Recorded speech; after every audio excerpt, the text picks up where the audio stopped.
In your testimony, written testimony, you reiterate testimony that was given by a Washington-based financial expert during a 1997 hearing on NAFTA in the Senate. And you say, quote, Mexico cut a deal with the drug cartels in return for depositing cartel monies in cash-strapped Mexican banks. Cartels were given free use of Mexican states along the Mex-Texas border, end quote. There's been a high level of documentation of corruption throughout Mexico's government, from the federal level to the local level. That being the case, and given the requirement of the Senate bill to consult with state, local, and federal leaders on the Mexican side, what is your confidence in the fact that corruption will not taint the consultation inasmuch as there will be input from the Mexican side? Well, I think I mentioned in my statement that I consider that like a homeowner asking the burglar if he can put bars on his home. And, you know, we have a problem. Mexico has not respected our border. They use it at will. They have no respect for our jurisdiction. And for us to have to consult with them and ask them if it's okay to build a fence, I know what the answer is. And right after the bill was approved, there was a lot of news coverage, and they very strongly opposed any fence.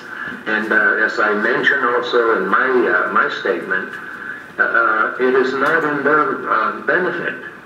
It is not going to benefit Mexico if we beef up our border, if we build fences, if we put barriers in crossing points. It would virtually stop the flow of illegal aliens that are coming in. And Mexico gains a great deal with every individual that makes it into the United States and gets a job. They're sending back to their homes. I've heard several amounts. The most prevalent, I guess, is $20 billion a year. You know, Mexico's not going to get rid of that cash flow. Also,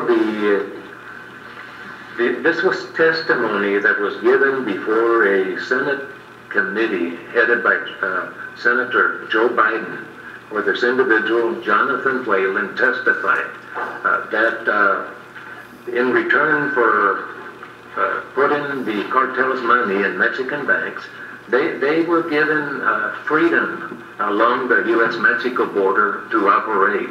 And I've been here 50 years. I just completed 50 years in law enforcement. I can see that there is no control of the Mexican government on the border. The drug cartels, the human smugglers control the Mexican side of the border. And if they control that side of the border and possibly even the political decisions of local, state, and federal officials along in that area, isn't it possible that the decision with regard to that they make in our required consultation under the Senate bill with them will be tainted by the fact that not only individuals who only wish to come to America for a better way of life, but it's possible that input from Mexico will be shadowed by the notion that drug trafficking must continue into the United States as well.